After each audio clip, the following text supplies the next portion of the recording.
Bien, hermanos, Dios les bendiga. Vamos a en esta noche a compartir la palabra del Señor.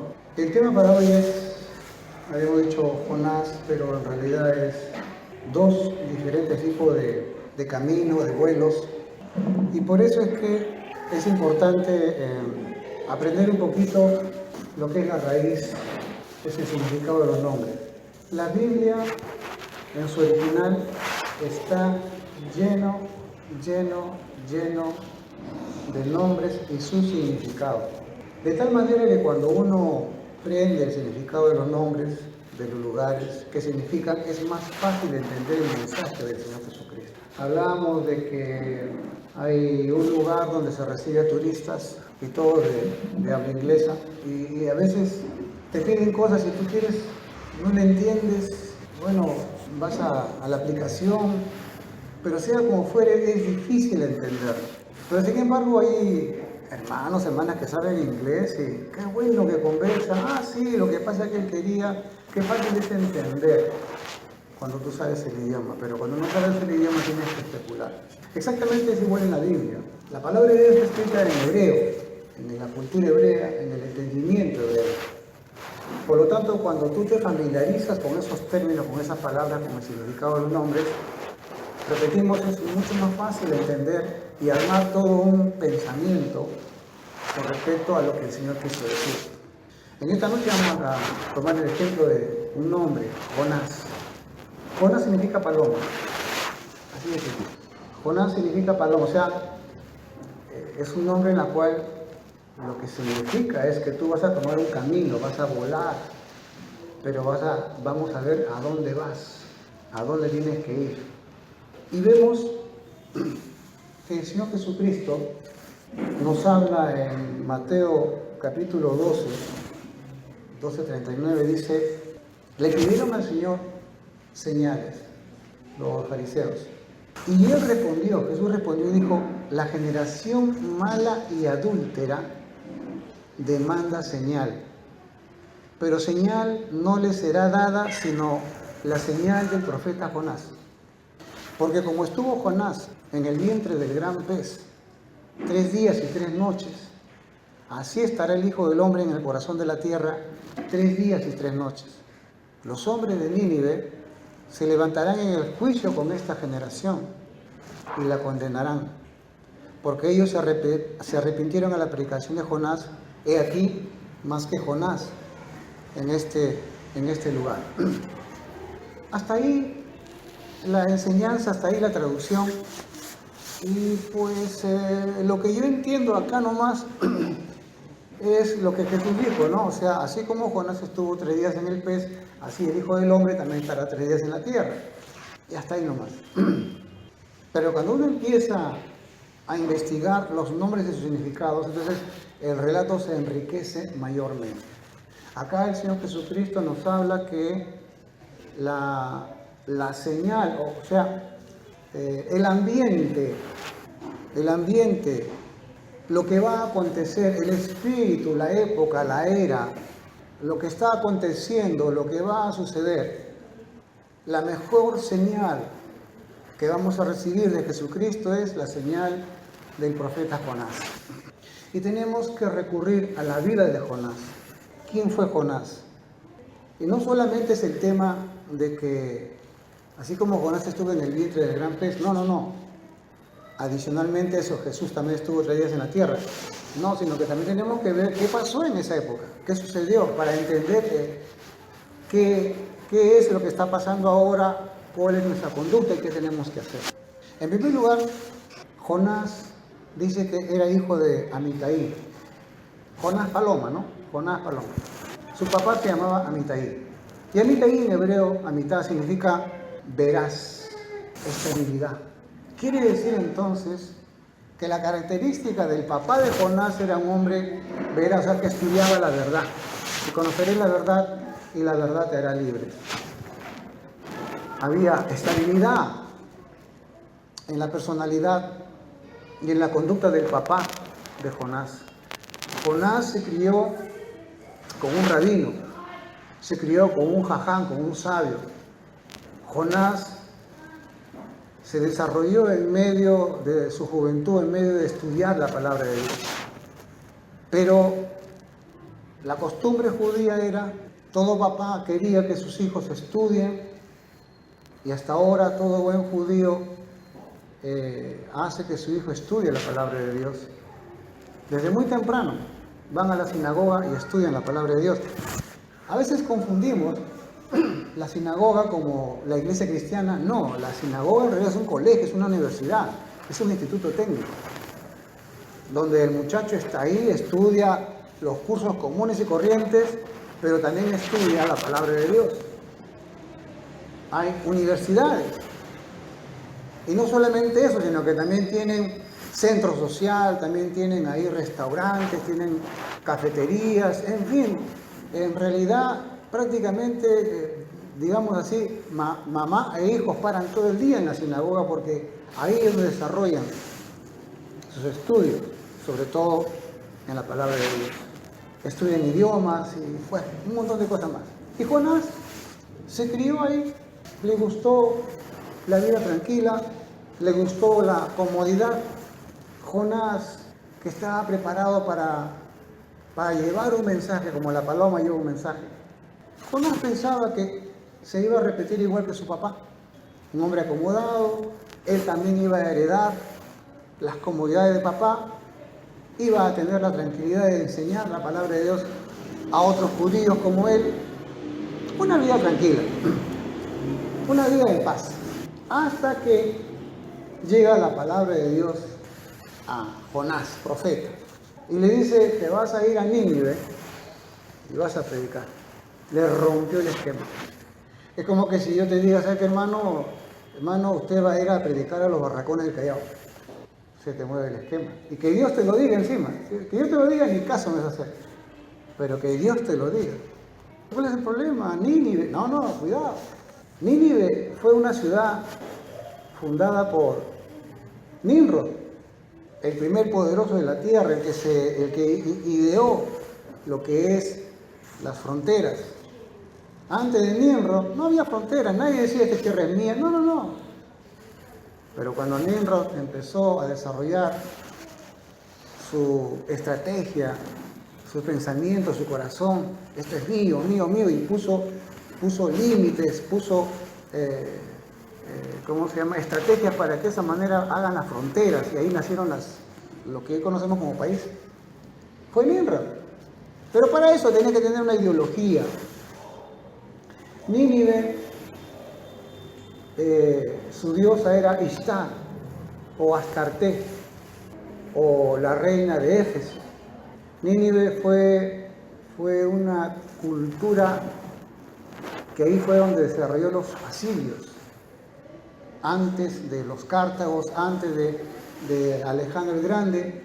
Fue una civilización que se desarrolló. Asurbanipal fue uno de sus reyes.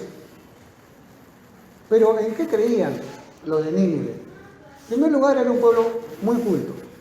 Era un pueblo muy culto, parecido a la cultura romana, parecido a la cultura que dejó Alejandro el Grande. Nínive tenía también una biblioteca. Y tú dices: bueno, todos tienen biblioteca. No. Nínive quería centralizar todas las ideas, centralizar todas las teorías. Todos los hombres cultos fueron a vivir a Nínive, y ahí fue donde se desarrolló un gran pensamiento, una gran cultura, evidentemente pagana, fuera de lugar, con un paganismo terrible, donde la verdad de Dios se cambió por la mentira de Satanás, y lo hicieron ciencia eso, ¿no es cierto?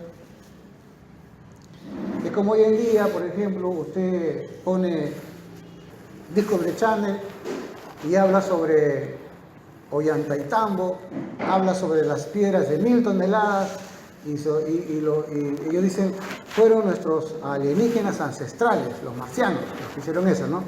O sea, ya mezclar la ciencia con los marcianos ya me parece un poquito ya fuera de lugar. Pero así era Nínive. Era una mezcla de ciencia con culto pagano, un desastre, un desastre. Jonás era una persona que solamente creía en Dios, así como tú y yo creemos. Jonás era una persona que entendía perfectamente que Dios hizo los cielos y la tierra. Hay un solo Dios. No hay tres, no hay cuatro, no hay cinco, hay un solo Dios. Jonás era una persona que la tenía clara. La tenía clara. Era un justo. Y como justo él vivía en la comodidad de la verdad de Dios. No cometía burradas y muchas cosas más. Pero Dios utiliza a este hombre justo, pero un poquito cerrado, un poquito egoísta para él, porque se desarrolló en el mundo de toma, dame, y no te doy nada, yo solamente recibo. Y de verdad, Jonás recibió demasiado.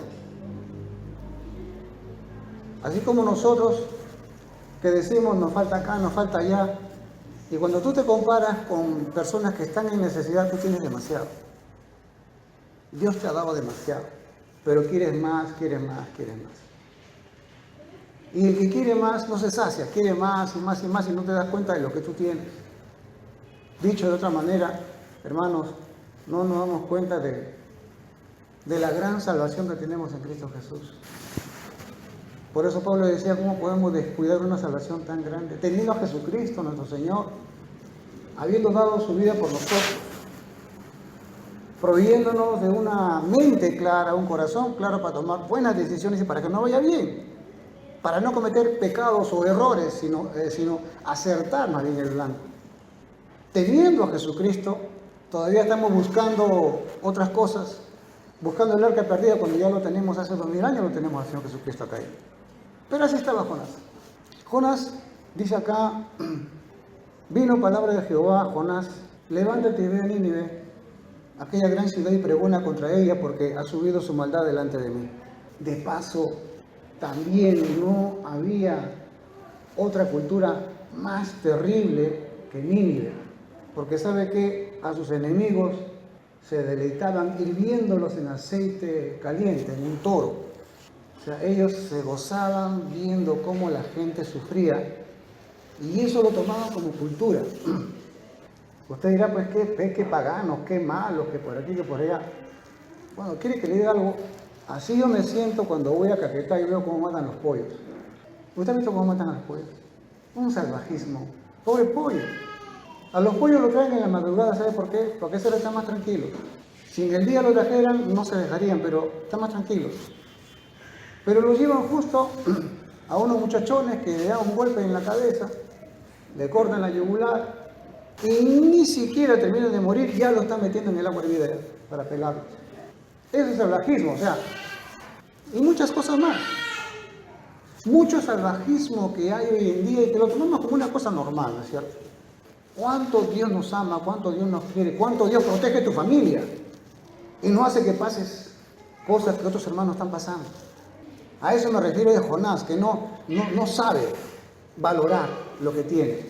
Y por eso es que Dios lo envía a Nínive, a una cultura pagana, a una cultura terrible, a unos asesinos de gran cultura, para que vaya y le predique, diciéndole que va a venir una catástrofe para Nínive.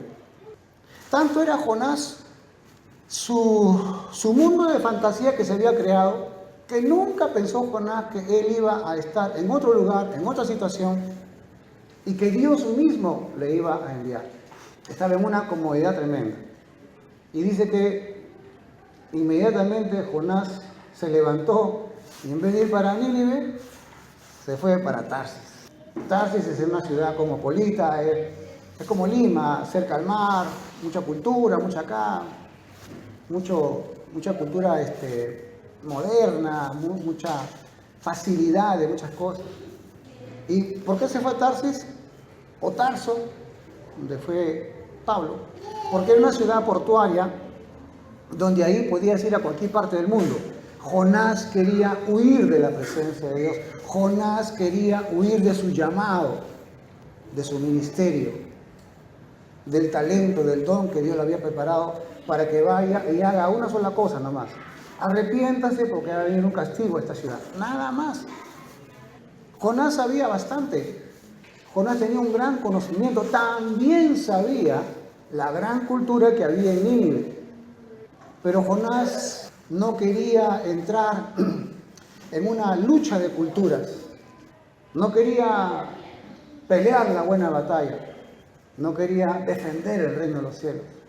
Que lo hagan otros, pero es a él a quien lo escogió el Señor. Ya usted sabe la historia de Jonás, léale pocos capítulos, ¿no? La cosa es que Jonás, de un momento a otro, aparece en Nínive, estaba amargo Jonás, no le quedó otra, y empezó a predicar. Jonás se presenta ante las autoridades: señores, vengo de parte de Dios, pero con mala gana. Y bueno, ¿y qué dice tu Dios? Que va a venir un castigo. ¿Qué? Sí, va a venir un castigo si usted no se arrepiente. Eso fue lo único que dijo Jonás, amado hermano. Jonás no entró en una pelea escatológica, teológica, como Pablo, que defendía ante los griegos en el ágora, en el templo. No, Jonás dijo: señores, va a haber un castigo, arrepentimiento. Inmediatamente los sabios hablaron con el rey, con los funcionarios, y ¿sabe qué? Todo Nínive se arrepintió solamente con una sola frase: señores, arrepiéntanse porque va a llover, va a haber castigo. No como Noé, que estuvo predicando 120 años, ¿no? ¿Y qué pasó? Hubo un movimiento nacional, se arrepintieron. Y Jonás dice que se va a un costado, a una loma, un calor, estaba enfermo Jonás, ¿se acuerda? En el vientre, el pez, el agua, se enfermó, estaba con fiebre, estaba en el sol, no quería saber nada con nadie. Y Dios hace un milagro y le hace ver como una enredadera, calabaza, enredadera, que crece sobre él y ya, sombrita, y gracias, ya tengo siquiera la sombra para que no me queme sobre la fiebre que tengo. Pero Dios hizo que entre gusano a esa enredadera o calabaza, y el día siguiente se secó y se amargó Jonás y dijo: pobrecita calabaza, pobrecita enredadera, ayer estaba bien y ahora mira seco que por así. Y Dios habla con Jonás: Jonás, ¿tanto te enojas por la calabaza? De paso, la palabra enredadera significa nauseabundo. O sea que cuando Jonás vio que Nínive se estaba arrepintiendo, le daba náuseas. Él decía: no, fuego, que venga fuego, así como Sodoma y Gomorra, que venga como en Noé, que venga el diluvio. Esta gente se merece eso. Y Jonás por ahí estudió que Dios es misericordioso. Y dijo: no vaya a ser que Dios tenga misericordia de esta gente, no. Y Dios tuvo misericordia. Eso le causó cólera y le causó náusea, enredadera. Y Dios le dice a Jonás: ¿te enojas por la enredadera que se secó? Sí, Señor, me enojo demasiado hasta la muerte, le dijo Jonás. Bueno, así como tú tuviste lástima, pena por la enredadera, así también yo tengo lástima por estas 120,000 personas que están buscando la verdad y no saben a dónde está su derecha ni su izquierda. Así que ahí Dios, amado hermano, le da la enseñanza a Jonás. Jonás vio que en su corazón él no podía tener lástima por Nínive, pero tuvo lástima por una enredadera. Y Dios le hace ver a Jonás: mira cómo tuviste lástima para la enredadera y no tuviste lástima para estas 120,000 personas que son imagen y semejanza de Dios, que no saben lo que hacen. En otras palabras, amado hermano, este tiempo en el cual estamos viviendo, donde tenemos el corazón torcido, la mente torcida, donde evaluamos las cosas al revés, donde primero no somos conscientes de lo que tenemos, de los beneficios que tenemos. Usted está cómodamente sentado acá, se arregló el techo, ya no llueve. Hay otras personas que no están sentados acá, están afuera en la calle vendiendo y tienen que vender hasta que termine. No somos conscientes de los beneficios que tenemos. En segundo lugar, tenemos una gran misión. ¿Cuál es? El ir y llevar la palabra de Dios a toda criatura. La pregunta es: ¿lo estamos haciendo? No responda porque están grabando y va a quedar esto archivado. Pero pregúntese usted. Jonás se hizo un mundo porque dijo: Nínive, una ciudad de cultura, de sabios, de universidades. Yo soy el único catedrático contra 10,000 catedráticos y toda la pelea que tengo que llevar para hacerlos entender que tienen que arrepentirse. Pero no hay necesidad de que usted defienda a Dios. Dios se defiende solo. Usted solamente diga: señoras y señores, el reino de los cielos ha llegado, arrepiéntanse. Y eso es todo, hermanos. Lo otro es la labor del Espíritu Santo, que redarguye, reprende y exhorta. ¿Para qué hacernos bolas de predicar a la gente cuando es tan sencillo? Arrepiente. Cristo hace 2000 años vino. Arrepiente. Por todas partes vemos que predican. ¿Pero qué es lo que predican? Tontería. No vaya allá, venga acá. Ellos son mentiras, nosotros somos verdad. Oye, un momentito. Gente que predica y predica juicio. Gente que predica, amados hermanos, pecadores, inmundos. Oye, si la gente ya sabe que es pecador, inmundo, ya se sabe. Ya lo que necesitan es saber que el Señor Jesucristo ha venido a salvarnos. Nos hacemos un problemón con las prédicas. Así como la señal de Jonás, así es la señal del Hijo del Hombre. No hacemos tanto problema cuando solamente lo que tenemos que decir es: señores, el reino de los cielos ha acercado, arrepiéntanse. Esto me pasó a mí cuando yo me hice un montón de bolas para predicar, hasta que a punta de golpes Dios me levantó y empecé a predicar. ¿Y qué es lo que dije? Simplemente: señores, arrepiéntanse, el reino de los cielos ha venido. Y la gente empezó a arrepentirse. Y a veces nos hacemos un problemón, porque no eres tú el que predica, no es tu verdad la que vas a decir. No es el poder de ti, no es la autoridad, es de Dios y de su Hijo, nuestro Señor Jesucristo. Tú solamente eres un parlante nada más. Esa es la señal que estamos viviendo en estos tiempos donde hay muchos y millones de Jonases que no quieren ir a predicar, sino que están yéndose a otro sitio en vez de irse a Nínive. ¿Acaso yo no tengo piedad de Nínive? Así como tú tuviste piedad de la enredadera, ¿acaso yo tampoco no puedo tener piedad? ¿Qué te pasa, Jonás? Ubícate. Y muchas veces, amado, nosotros, nuestro corazón torcido, esos pecadores, juicio, que venga, que se muera, mándale fuego, Señor, que se enferme, que le dé cáncer. Y empezamos a tener sentimientos torcidos en vez de tener amor por la gente. Y claro, ¿sabes por qué falta amor? Porque no evaluamos el gran amor que Dios nos ha dado a nosotros. Y por eso es que esta etapa es una etapa de reconocimiento de cuánto amor Dios nos ha dado, para que de esa manera podamos ubicarnos en eso y poder dar amor a los demás mediante el mensaje de Jesucristo. Esta paloma que fue Jonás, en vez de obedecer, desobedeció. Pero también la Biblia habla de otra paloma. ¿Se acuerda de Noé? Pasó un tiempo, abrió la escotilla, ¿y a quién sacó? A una paloma, a un Jonás. Pero esta paloma fue y encontró una rama de olivo y regresó con esta rama de olivo. Ahí entendió Noé que las aguas o el diluvio o el fuego o el castigo había menguado. Y entonces ahí fue donde entendió Noé y ya es tiempo para salir del arca. Por eso de un comienzo hablamos sobre dos palomas, dos vuelos. ¿A quién podemos simbolizar a esta paloma trayendo el olivo? Que fue y regresó a Jesucristo. El Señor vino y regresó. ¿Y qué se llevó? El olivo. Hay que explicar varias cositas más. Estábamos enseñando que el Señor Jesucristo tuvo un encuentro con una mamá y sus dos hijos, dos de sus discípulos, y la mamá argollera quería que cuando el Señor se manifieste en su reino, un hijo vaya a la derecha, otro a la izquierda. O sea, uno que sea el primer ministro y otro que sea el ministro de Economía. Y Jesús dijo: no saben lo que piden, pero van a beber del vaso que yo bebo y van a ser bautizados del bautismo con que yo seré bautizado. Ahora la pregunta es: ¿cómo es eso? ¿Los discípulos de Jesús tienen que beber del vaso que él bebió y ser bautizados con el bautismo que fue bautizado Jesús? ¿Cómo es eso? Bueno, llegó un momento en el cual el Señor se fue al monte de los olivos o monte de Getsemaní. Getsemaní en realidad no es un monte, es un lugar, es un monte, pero ahí hay bastante olivo, pero hay bastantes molinos.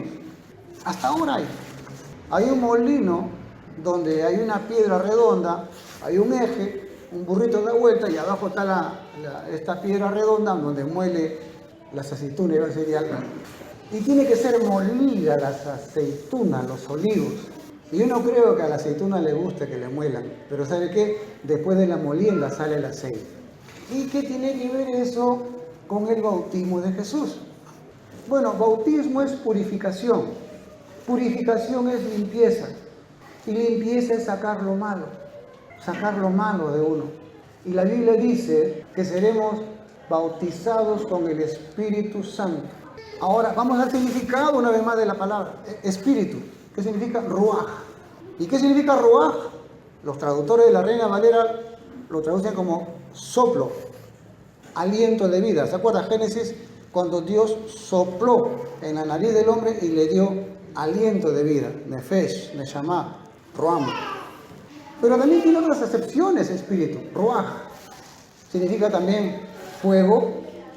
Sería bautizado con el Espíritu Santo y fuego. ¿Qué más? Agua, viento, aire, aceite. Bautizados en aceite. Por eso que cuando el Señor Jesucristo empezó a orar y Señor, aparte de mí esta copa, y en esa copa estaban evidentemente el pacto, era una copa con su sangre y con nuestra sangre. Y cuando Jesús tomó la copa, dijo, voy a dar mi sangre, a ver qué me da la sangre, a ver, una sangre, vida, sangre es vida, porque la vida está en la sangre. Cuando vio nuestra sangre, cuando vio tu vida, ¿qué es lo que vio? Pecado, suciedad. Y dijo, mi sangre limpia, ¿la voy a dar por esta sangre sucia? Sí, ese es el pacto que hay que hacer. Por eso que la Biblia dice que siendo Él santo, se hizo maldito por nosotros. Y esa fue la copa que tomó el Señor. Y es la copa que también tienes que tomar. Porque vas a tener que soplarte los pecados de los demás. Vas a tener que entender por qué la gente está así y no juzgar ni condenar como le pasó a Jonás. No quedarte en la lengua larga de condenar como le pasó a Jonás, sino al contrario, entender que Dios tiene misericordia para con todos, lo tuvo para contigo, como no para los demás también. Tenemos que ser misericordiosos. Ese es el pacto, ese es el vaso, el cáliz. Y viene ahora el bautismo del Espíritu. Es un bautismo como le pasó al olivo, a la aceituna. Fue molido y la Biblia dice que Jesús fue molido por nuestros pecados. Fue molido, fue destruido, fue, hermano, atormentado de una manera terrible, pero lo hizo por nosotros. Ahora te vas a decir, bueno, ya crucifíqueme, pechánqueme. No. Lo que vamos a chancar y lo que vamos a matar de ti y de mí es el viejo hombre. Haced morir lo terrenal en vosotros, dice Pablo. El viejo hombre con todas sus mañas, con todos sus pecados, eso tiene que ser destruido, eso tiene que ser exprimido y solamente tiene que salir de ti la nueva criatura, nada más, ese aceite puro. Ese es el bautismo de Jesús, que te van a bautizar a ti. Y por eso vas a entender a ti todo lo que te pasa. Todo lo que te sucede es ¿para qué? Para que salga lo mejor de ti, no lo peor. La señal del profeta Jonás es una iglesia que no entiende que ha sido llamada para poder compartir la palabra de Dios. Para poder tener misericordia, porque tuvo misericordia de nosotros. Es una iglesia que tiene que ser lavada con la sangre del Cordero. Cuando dice lavar es quitar todo lo sucio. Y eso lo hace el Señor Jesucristo. Pablo, por ahí, por Efesios, dice, así como Cristo amó a la iglesia para santificarla, habiéndola purificado por el lavamiento por la palabra, a fin de presentar una iglesia gloriosa sin mancha, sin arruga. O sea, la labor de Jesucristo es quitar nuestras manchas, sacar todo lo malo, para que de esa manera nos presentemos ante el Señor como limpios, puros. Y ese es el proceso que todo cristiano está pasando. Y eso es lo que te pasa a ti y a mí. Y no entendemos eso. Le echamos la culpa a todo el mundo y no nos damos cuenta que es un proceso de, la Biblia dice, de santificación o purificación. La santificación es, ¿sabes qué, hermano? Ver cómo sale lo malo de ti y cómo reconoces delante de Dios que esas cosas tienen que salir de tu vida, de tu carácter, de tu forma de ser, hasta que Cristo sea formado en ti. Pablo dice ahí en Gálatas, hijitos míos, por quien sufro dolores de parto, hasta que el Señor sea formado en vosotros, decía Pablo. Así que no se preocupe, amado hermano, si usted es flojo, si es cobarde, no acepte el llamamiento, no se preocupe. Ya el Señor ha predicho eso que va a pasar con los hijos de Dios. Pero al final, vamos a ver a esa gente que creemos que va a ser castigada, ser perdonada, porque la Biblia dice que Dios no quiere que nadie se pierda, sino que todos procedan al arrepentimiento. Y a ti te va a utilizar para que vayas a predicar, quieras o no quieras, ahora o mañana, pero la cosa es que en ese proceso estamos todos, y esa es la señal que el Señor nos enseña. Depende de nosotros. Hay dos vuelos acá, hay dos palomas. La de Noé, que se fue y regresó con la rama de olivo, o la de Jonás, que se fue, en vez de irse a Nínive, se fue a Tarsis, pero el gran pez lo trajo a predicar. Y si usted quiere saber a una persona desobediente que se fue lejos para no hacer la voluntad de Dios, aquí está uno de ustedes acá, y le habla. ¿Usted cree que yo quería predicar? ¿Usted cree que yo quería compartir la palabra de Dios? Muéranse, pecadores inmundos, tontos, idiotas. Así hablaba. Hermano, mire, pero claro, por supuesto, bien hecho, hermano, aprovecho, ya. Usted está así por su tontería, por su estupidez, por sus malos deseos, por sus malas decisiones. Qué tonta que es usted, qué tonto, ¿por qué se le habla? ¿Para qué se casa con ese diablo?